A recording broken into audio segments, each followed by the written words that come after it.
What's up, guys? We're back with episode number 2 of the Lockup Podcast, and I just want to start by having a moment of silence for Mclaren.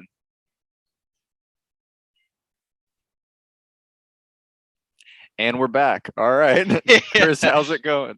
Oh man, it's doing great. That was a crazy race. Great start to the season, I think. Dude, great start to the season. Sorry for the stutter there, but no, like low key, I mean, I think it shot everybody's predictions out of the water, honestly. I gotta say, I think my predictions are holding up pretty well still. I put Lewis first, and with that P3 finish, it's kind of getting him up there. And I didn't put Verstappen in my top five. Actually, I think I copped out and switched him back in, but no points today. So Yeah, apparently no points today for anything, honestly. But dude, no, Ferrari won two. Nobody could have predicted that. We all knew their car had it. We all knew, they were coming off the backs of a pretty decent season last year. We all knew that, everybody was talking their car up specifically. The whole paddock was. And, still in the back of my mind, I didn't think they were gonna get 1-2 or maybe a podium or, fastest lap. I think that was possible, but nah, I, I think they blew everybody's expectations out of the water today. I definitely didn't see a 1-2 coming. I definitely saw Leclerc getting the first win to start off the season. And I think I saw a tweet where the last time that happened was in 2007 that a Ferrari driver won the first race of the season, and that was the last time that uh, they also had a Ferrari driver win the championship. So Well, just putting god that out damn. there. That's some good juju right there. I'm Yep. not even gonna lie. I mean, shit, let's just get to the start of the race. I mean, one, seeing the McLaren start all the way at the back of the grid and just be a glorified back marker today just hurt my soul. Yeah, that was definitely unexpected for me. I mean, especially with like how they started out in the testing, like I had such high expectations for them. They were the talk of the town, bro. It was really them and Ferrari that everyone was talking about. I still haven't seen any official ruling on their Flexi 4. I don't know what's going on with reliability. I don't know what happened, but from what testing shown to everything Bahrain, which I understand they dealt with difficulties with having Daniel Ricciardo out for COVID for a full week of testing, so I get that. But it was so promising. Everything about the car was so promising in testing. I'm not sure what difficulties Bahrain brought, but it lacks pace everywhere today. I Well, I think yeah, reliability is the least of their worries right now with the pace that they showed, which was non-existent. And and yeah, it looks like Mercedes power this year is taking major L's all around the board. Yeah, I'm not gonna lie. They were straight up lacking on the track today, and it showed. It very much showed from the sister cars from Haas and Ferrari being all Ferrari powered. They showed raw pace in almost everything, minus a few sabotages with the Spinotto on. Yep, But no, I think for me, honestly, the highlight of the race, until obvious reasons, was it has to be Max and Leclerc for me, dude. dude, that their battles every time coming out of the pits, we had a good couple of laps immediately following that. You could see like the Red Bull strategies are still like top tier because they really gave Max a lot of opportunities to try to fight for that P1 spot, but man, that Ferrari car is something else, and Leclerc, the way that he just drives that thing is amazing. No, I'm not gonna lie. You can't take any discredit from Leclerc and everything that Ferrari are doing with that car. I will say this though, I don't see the confidence in these 18-inch tires yet with these drivers because Definitely not. every single time Max came out of the pits, yes, he was on the fresher tires, but his whole team and his driving style, they just weren't confident in any of the tire. I don't think any driver on the track today was confident in those 18-inch tires today. I mean, dude, I saw Lewis like losing grip when he was coming out on the hards after his first pit stop. He was all over the track. Dude, I just don't, I'm not sure. I mean, obviously there's more surface area on the tires. They have to get up to heat, throughout a longer period of time than the other ones from last year, but Every driver today looked completely out of their element coming out of the pits on brand new, fresh, cold tires. And Yeah. it took almost a lap and a half for them to get acclimated to it. But So, question, what do you think that they'll change the rules and allow the tires to like the tire warmers to be hotter? Because it seemed like you were everyone's talking tires. about that. You Yeah, were I talking about that.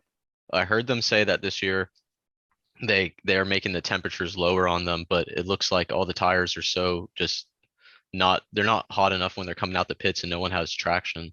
I mean, dude, you saw it, man. You saw it every single time. Every single car that came out of the pits into turn one, damn near is running off the track, trying to get back on it. They have zero traction on that first outlap, and Yeah. it's insane to see. And I'm not sure. I mean, you're right. It could be that. I'm not sure what the temperature is or what's even like. Do you even know what the purpose is for them decreasing the temperature? No, I don't know. I don't know why they did that. I honestly I even heard that they were thinking about just doing away with them. So I was surprised to see that they even used them. They were But just completely getting rid of tire warmers. I thought I saw something about that like during the off season. But Good Lord. yeah, I think they definitely need them. And I think like what was the least amount of pit stops today? Like four. We had four stops. Dude, there were some people doing four stops. I think the minimum today was three. Everybody went up to three. I mean, the fastest route today by data should have been softs, medium, softs. But I don't think we saw that once today. Yeah, it looks like it's soft, soft, soft, soft, soft. Dude, Put soft, on a soft, soft. medium. Mercedes wants to throw a fucking hard in there somewhere. And then they would just go right back to the softs. Yeah, can we talk about that Mercedes call? They started out in softs, then they went to hards, then to mediums. Like, Yeah, I'm gonna go ahead and call the fucking sus police on that one because I'm not sure who made that call. And mind you, they went on the hards on lap 12, dog. yeah, lap 12. And hold on, like, can we just acknowledge that Lewis had the weirdest strategy ever and still out And finished somehow gets a George piece of the Russell pie. and gets a podium? Some dude, I don't know. By the F1 gods, they just want to see him win. And you know what? Today I was here for it because I'm gonna be real with you. Most of the race, besides the individual one-on-one battles you see on the track, most of the race was a snooze fest. But it got fucking exciting the more we went into it.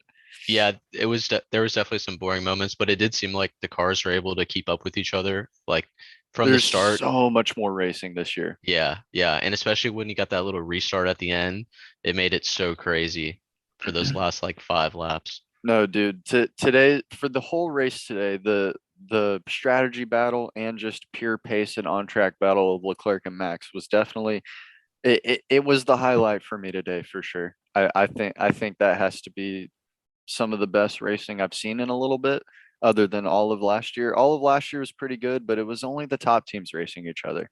Hmm. It was top teams, midfield, and then you had your two back markers racing each other. But I mean, that has to be the highlight of my day. Yeah, there's definitely races and good battles all throughout the race and all across the board.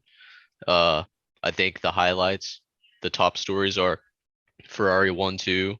Somehow Lewis and Mercedes come up second in the constructors, and then I think the most important story to talk about is the Honda engines and what was going on with them. Man, dude, and it seems to be, isn't that the curse on your contract year of renewing? You just everything goes wrong. Dude, three out of their four cars on the grid today all experienced engine failure and engine Yep. problems. That Yeah, is not a good look. Pierre Gasly was the first one, and then his car is on fire even. That was crazy. And then Max, I didn't think that it would happen to the main Red Bull team, but then Max's engine just gives out.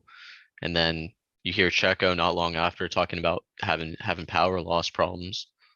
And Yeah, then I you think think, he absolutely bend it, but no, his engine just completely locked up on him. yep, that's insane. Like, dude, I can't.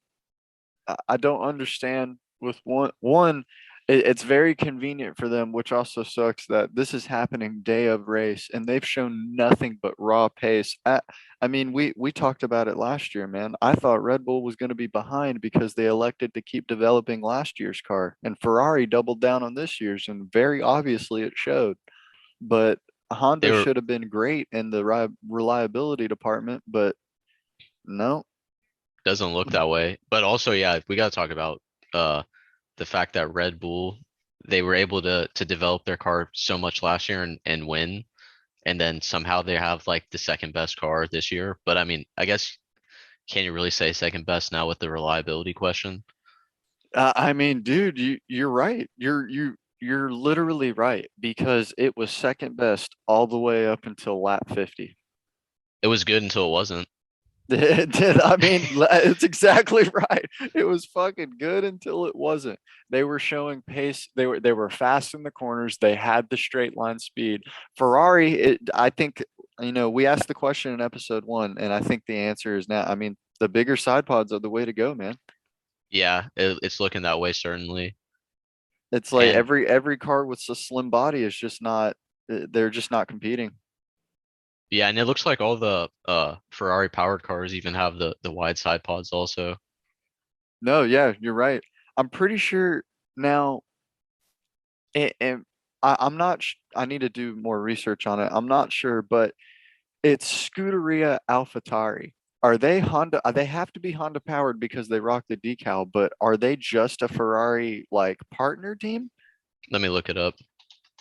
Because I was thinking about it and I'm like, I'm not sure if they would suffer the same fate from Red Bull, but I know they're the Red Bull sister team and they rock the Honda sponsorship. So it has to be Honda Hmm. engines, especially. I mean, it was confirmed today, starting with Pierre, that they all have to be sharing the same engines. So it's like, I'm not, but it's Scuderia AlphaTauri. I'm not sure who they're powered by. They're powered by Honda, and Okay, so that checks out. and you can even see like their design looks similar to the Red Bulls also. Like they're not doing that Yeah, wide you're side right. pods. You're right. You're definitely right. But where the Scuderia comes into play, I have no idea. Not sure. Maybe, I mean, maybe it's just some sort of junior program or some ties or something. I'm not sure. I'm not Yeah, sure. I mean, cool name. But No, no, but like, and speaking of like just car design and all that, I mean, Mercedes struggled today. They have not figured out. I know, I mean, very obviously they finished 3-4 in their second in constructors, but that did not come easy. yeah, but I will say they also didn't look as bad as practice and qualifying made it seem like they would be. Oh, they sandbagged a little bit for sure. You're They're absolutely right they're there. still they're still up there. I mean, but you can clearly see the that their car is wasn't on the same level as The Ferrari or Red porpoising, Bull. man, they have not figured it out. They have not figured it out yet. Yeah, yeah, they have a lot of work to do. But I think if they can somehow keep squeaking these podiums, by the time they No, figure it dude, out, hey, they're man, still going to be in the race. results are fucking results. I can't like discount that enough. It's they somehow made it 3 and 4. I obviously know. I mean, shout out Pierre Gasly, but it was tough today. It was tough. I mean, it starts at the strategy. I'm just not sure. I understand soft, medium softs was the way to go today, and it was a learning curve that we saw today in the race for these 18-inch tires. Different circumstances. It's Bahrain at night. I understand there's a lot at play, but what was the goal there? Let's start on softs. Let's pit lap 12 and go to the hards. Yeah, I just don't really know, honestly. It seems like Mercedes time in the sun is maybe fried a couple of their brains a little bit. They Yeah. they've got a lot of stuff they need to figure out.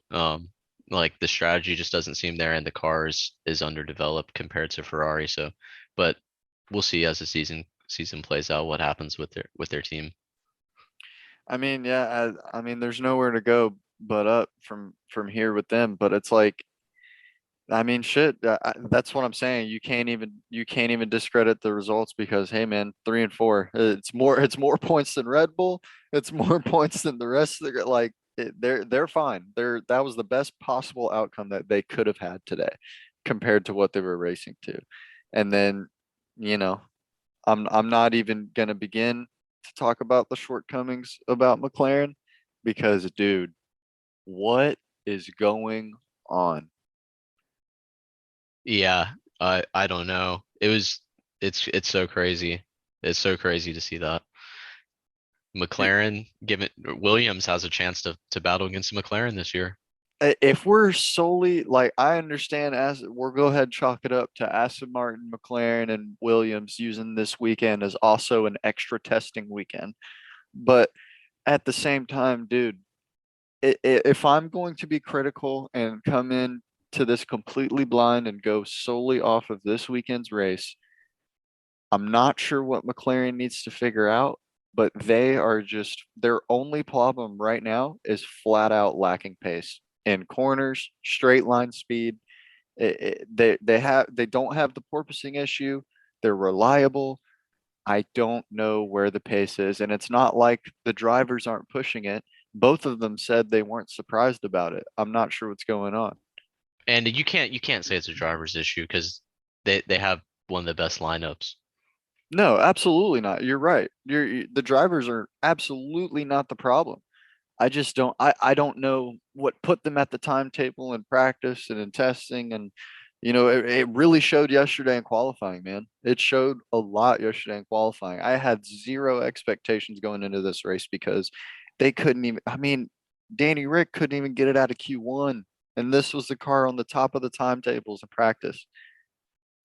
Yeah, so I guess you got to think when they were at practice, they must have been running a low fuel load compared to everyone else and doing what they could to make the car seem great, unless they made something drastically different, but I don't see why you would change the car. You know what? You do have a point right there. I didn't even think about that. But man, they're just gonna have to flip something on that Yeah, and team, man. I'm not gonna lie, I thought Haas was doing that a little bit when like Ke- Magnussen set the fastest lap time that one day. I was like, oh, they're doing everything they can to make their car look way faster, but I mean, the results today prove otherwise. Dude, I was about to say they just cemented themselves. Haas, Haas, Haas, super Haas, Haas, super, super Haas, Haas. Dude, they cemented themselves as they are actually going to be a contender this year. Yeah, they are. That's awesome. Gunther is the best team principal. Gunther is a finesse king, dog. Yep. Got the payment from the Russian oligarch, dropped the driver, dropped the sponsor, threw on the aviator shades, and let's get to work. Like, Yeah. dude, Uh, that man's a G.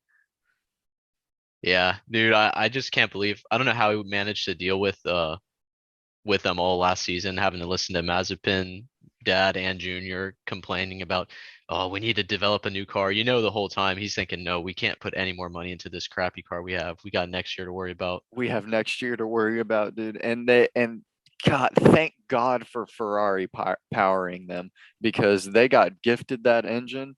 And on top of that, now having some freaking experience in the garage with Kevin Magnussen back and a perfect fit. I mean, Schumacher, he finally got out qualified. He finally got outplaced. I Yeah, mean, man, like he's got something to work towards now in that garage.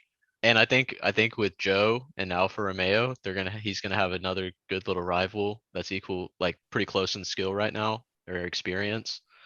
And so I think that's gonna push him as well to be a way better driver. I am keen to see the Haas Alfa Romeo power just go head to head the all year this year. Honestly, that I think that we all know, the champion, the top 14. I mean, I thought we knew the top four teams going into this weekend, but McLaren is not a top four team right now.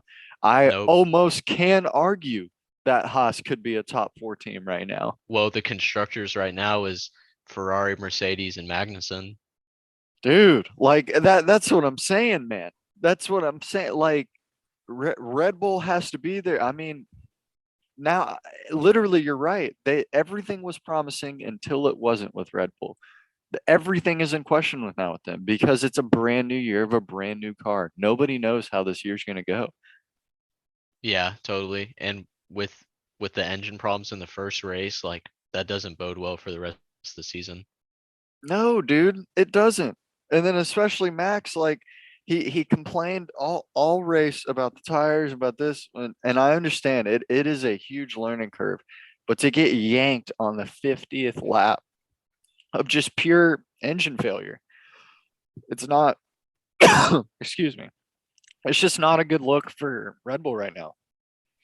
Yeah, I mean, I don't think it's too bad. I think they're still in a better place than McLaren, but yeah, it's definitely not ideal. It seemed like they were really on a whole nother level than the rest of the grid besides Ferrari. And then yeah, just the craziest outcome happens at the end. No, dude, and that's what I'm saying. I just don't know. I just don't know. I mean, absolutely congrats to Ferrari because honestly, with them taking the gamble of last year doubling down on this year's car, they deserve the success. Like it shows. They did the Yeah. development. They had that what? They got that brand new state-of-the-art aerodynamics wind tunnel like already Hmm. designed and everything and it's been in use since the end of last season. Like they know what they're doing over there. Yeah, I mean, Haas had the most amount of time spent in the wind tunnel when they developed their car, and right behind them is Ferrari with the second most time. Yeah, no, it only makes sense. It only makes Yep. sense. And just like you said, man, like with Schumacher now battling Joe, the rookie coming in this year, the only rookie on the grid, mind you, this year, I mean, it's going to be good and absolutely phenomenal job on Joe's debut today. Yeah, yeah, his first race and finishes in the points. You couldn't ask for a better debut from him today. Yep. Yep. I mean, Valtteri's looking quick, although he still is very much comfortable of giving up as many places he possibly can at the Yeah, start. what happened? What was up with that at the start of the race? He just drops all the way down to the back. I don't know, man. He showed pace through the first couple corners, got some of his positions. I mean, at one point, what it said +5 positions that he was up, and then not before the second lap even started, he's already losing them. I'm not sure what's going on with that because we saw today that the Alfa Romeo's got pace.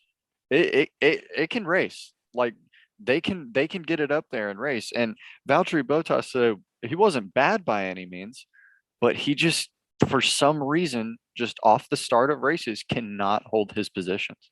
I think my theory is that he dropped all the way back so he could give the rookie a line to follow and teach him about F1 a little bit. Take him under his wing type Yeah, shit. he dropped back there. He got him to follow him, and then they had some good battles to get all the way into the points for both of them. That's true. That's true. We saw the Alfa Romeos racing each other quite a bit today. Not as nearly as much as the Alpines today. Dude, you couldn't separate the Alpines from each other today. No, not at all. They were neck and neck, battling, switching places, and then I mean Joe even got to battle with Lewis Hamilton. I know. Joe got to go head to head with the seven time today. He for Yep. multiple laps, and that Alfa Romeo can keep up. All of these cars, I love this season so much because they were right last year. They hit it right on the head. These cars are a lot easier to be way more racy, and Hmm. it showed 100% today. Now it's just a matter of you just got to get that thing to the checkered flag. Yeah, definitely. A lot of teams are gonna be working on reliability and how to get their cars faster. And I think that was the trade-off with the porpoising problem is you can easily get rid of the porpoising, but you're gonna sacrifice your speed and pace doing it.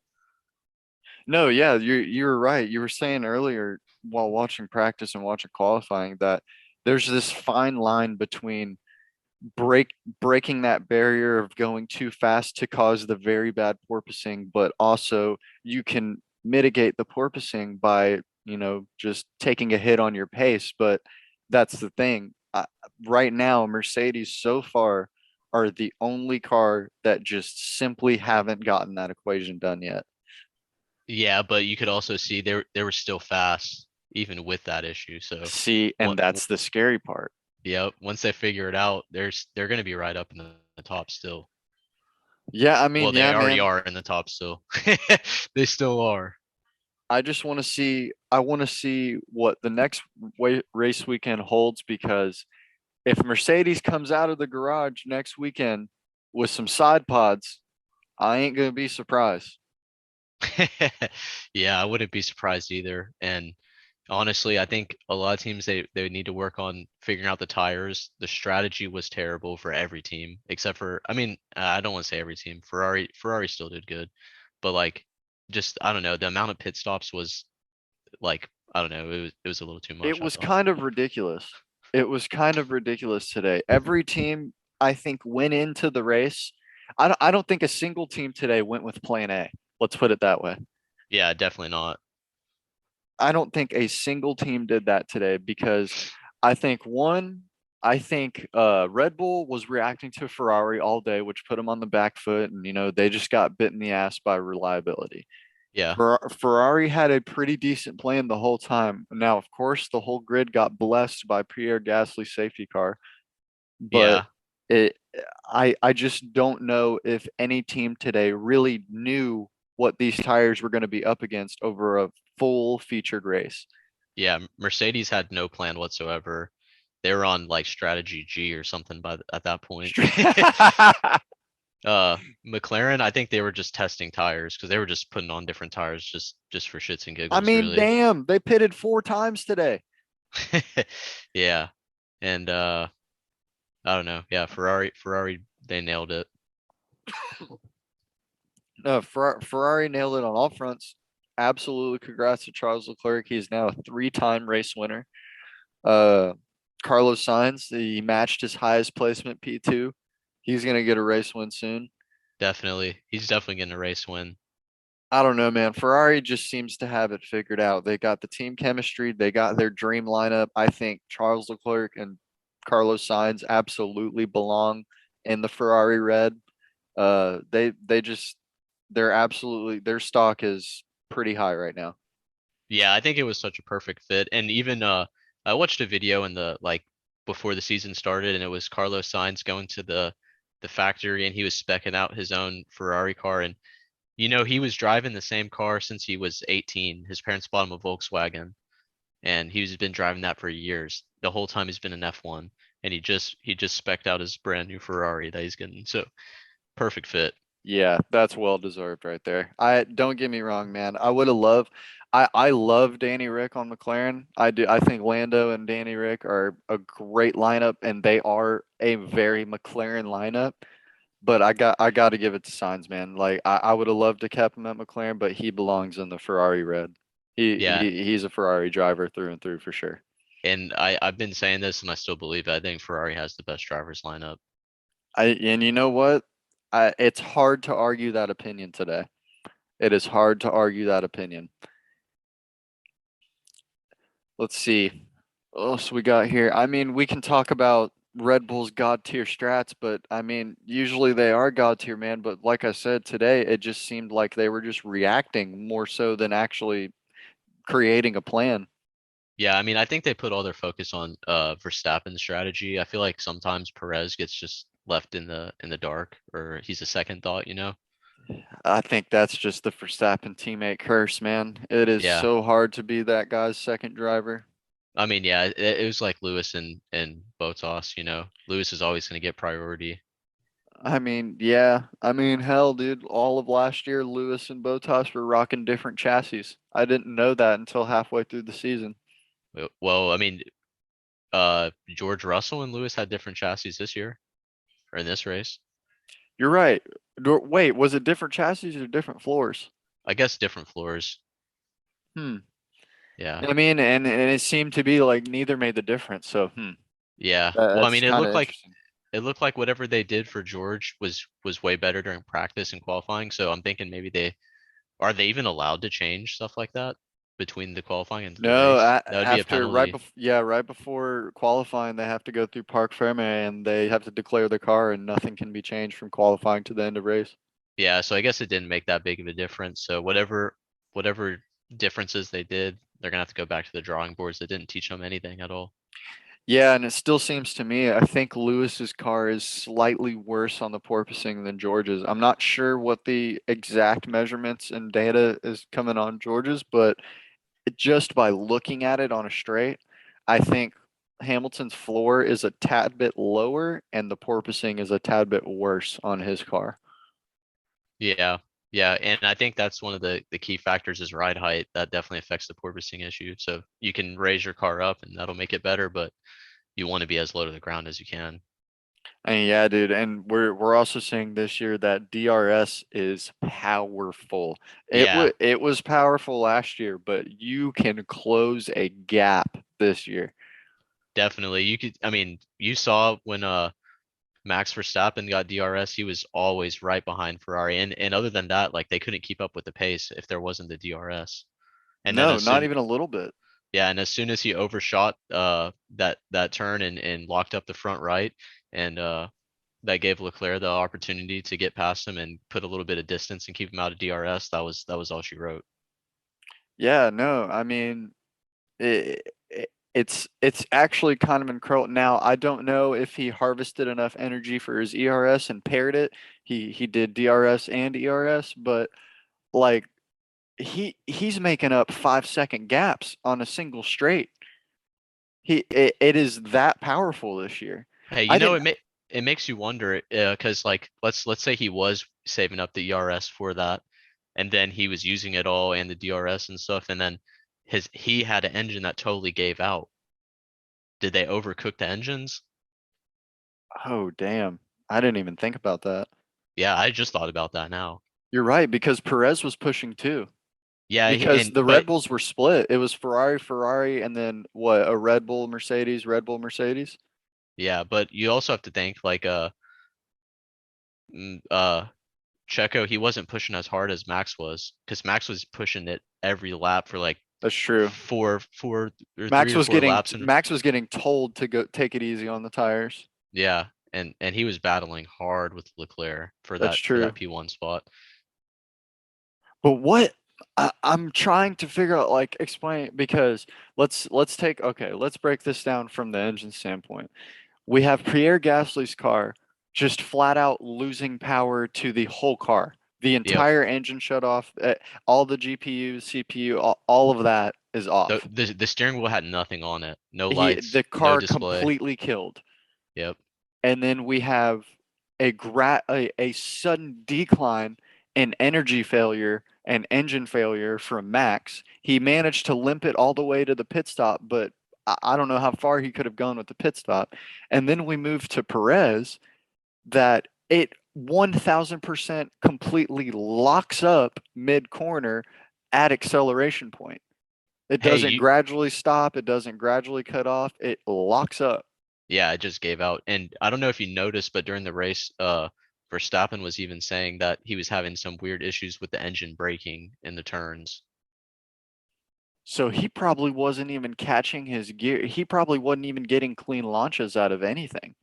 Yeah, because like I mean, you could hear him early in the race too, and he was talking about how the car was acting weird during the engine braking. So that I mean, I guess that was the first indicator that something was wrong. But I mean, he was right there the whole time. I didn't think it was an issue. I thought he was just like doing a Bono, my tires are Yeah, bad. I thought he was pulling the Lewis Hamilton. My tires are going off, man.